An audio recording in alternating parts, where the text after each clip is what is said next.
மதுரை மாவட்டம் அவனியாபுரம் ஜல்லிக்கட்டு போட்டியில் பங்கேற்க உள்ளூர் காளைகளுக்கு டோக்கன் வழங்கவில்லை என்பதால் திமுக அமைச்சரின் காரை இளைஞர்கள் முற்றுகையிட்டுள்ள நிகழ்வானது பெரும் பேசும் பொருளாக மாறியுள்ளது. அவனியாபுரம் ஜல்லிக்கட்டு போட்டியில் பங்கேற்க உள்ளூர் காளைகளின் உரிமையாளர்கள் மற்றும் மாடுபிடி வீரர்கள் என யாருக்கும் டோக்கன் கொடுக்கவில்லை என்று புகார் எழும்பியுள்ளது. இதனால் அதிருப்தியடைந்த உள்ளூர் இளைஞர்கள் திமுக அமைச்சர் மூர்த்தி அவர்களின் காரை முற்றுகையிட்டுள்ளனர். இதனையடுத்து பேச்சுவார்த்தை நடைபெற்றும் அதில் திருப்தியடையாத இளைஞர்கள் வாக்குவாதத்தில் ஈடுபட்டுள்ளனர்.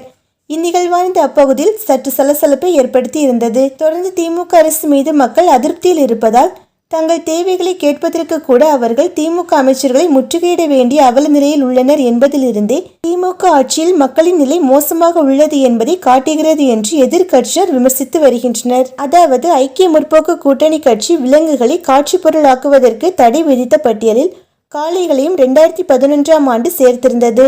அப்போது காங்கிரஸ் தலைமையிலான மந்திரி சபையில் அப்போதைய திமுக தலைவர் மறைந்த கருணாநிதி அவர்களும் பங்கேற்றிருந்தார்.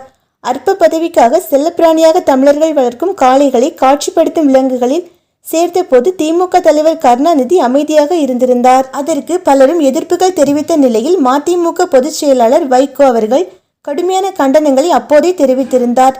இது தொடர்புடைய காணொலிகளும் ஜல்லிக்கட்டை முன்னிட்டு சமூக வலைதளங்களில் வைரலாகி இருந்தது. அந்த வகையில் தற்போது ஜல்லிக்கட்டு விளையாட்டுக்கு உள்ளூர் காளைகளுக்கு டோக்கன்